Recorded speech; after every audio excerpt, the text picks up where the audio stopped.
I think the big problem is like what we talked about before is that the Yankees pitching is going to have a hard time keeping them in the yard just when it matters. That the Astros hitters, they get a couple guys on base, like, okay, now it's time.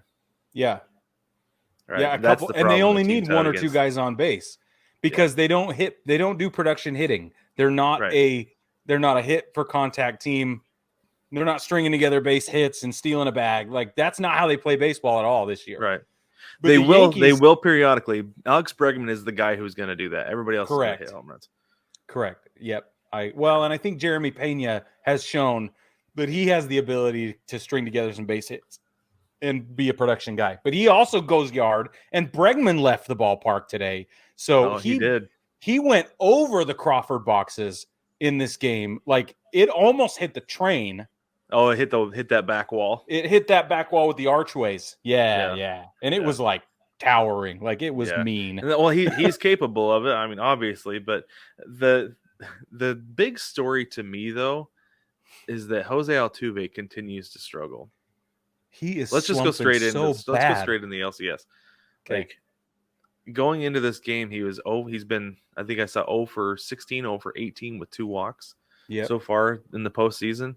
That is uncharacteristic. And if he does start hitting, Astros opponents are going to be in big trouble because everybody else seems to be just fine. The fact that they've gotten this far this way without him doing anything, being a negative at the plate, that's a big deal. And so if he does start hitting, then it's game over for everybody else. Yeah, I agree with that. Straight up. Especially because their pitching has been so good. The Yankees have done a lot of home runs this year. They've done a lot of production this year, and they seem to have, when the Yankees are on, I don't think anybody can beat them. The problem is... They proved that. What was that run they went on? Was it in like May to June or something like that? Yeah, but that was before the injury bug. Because once the injury bug hit him, like, we have pitching that has never been back. Like, we haven't been back. Michael King hasn't been back since like June or even earlier. And that's a huge blow. There are more examples. Some of them have come back just now, but the point is that the cohesion and the lineup changes every day, for crying out loud. You know what I mean? They changed the lineup again. They have 2 complete rookies with 50 games or fewer under their belt starting tonight. So it's fascinating, but I still believe that when the Yankees are on, nobody can beat them. They can put up a fight, but I don't think anybody can beat the Yankees when they're doing everything right. The problem is they don't do everything right all the time. And not enough lately, I feel like. Right. So did they make some righty-lefty matchup changes? Like, because obviously Verlander's right-handed, Framber Valdez is left-handed. Did they do some righty-lefty switching with the lineup there? Yeah, they did. The one thing they didn't do was leave Matt Carpenter in. I haven't seen him all game in the left-hand side of the box. So I don't know what's up with that. I think that has to do with the lefty-lefty matchup. They don't want that. It's got to, but he needs reps. So maybe they'll sub him in. I bet he'll come in and I bet he'll pinch hit for one of those righties late in the game when the Astros bring in a right-handed or a left-handed, a right-handed reliever.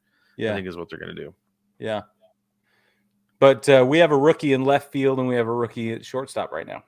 And the left fielder, Oswaldo Cabrera, has played 50 so games or whatever. Mm-hmm. And the other guy, slipping his name right now, Cabrera is not Cabrera. Anyway, the other guy, the shortstop, is at it's like 17 games this year.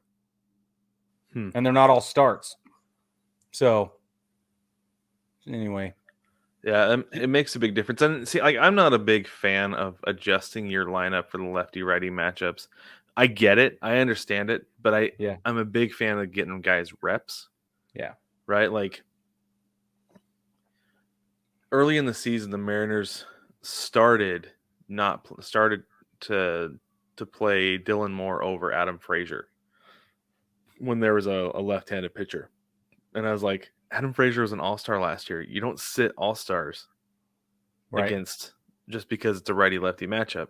And then, look at the splits and things like that. It's like, okay, yeah. But at the same time, though, he's not going to get back to his all-star level if he's not playing. If he's not playing every day. That's what I feel about Matt Carpenter. He needs reps bad. so he can work into a groove. But the Yankees were struck out 17 times last night in game 1. 17 times out of 27 outs. That's crazy. Like, think about that for a minute. And Verlander recorded 11 of those 17 strikeouts by himself. Like, it's astonishing. It is. That's an insane number. So that puts Verlander in the top spot all-time MLB postseason strikeouts. It's official. Yep. He's been leapfrogging with Clayton Kershaw. Yeah, for a couple of seasons now. But at this point, Verlander's got it and counting, 215 and counting. So I think that, they're going to go deep. But even if they somehow lose this series to the Yankees, he'll still pitch at least one more time. So, yeah, yep, that number will just continue tallying. Exactly. Yep. Let's go over to.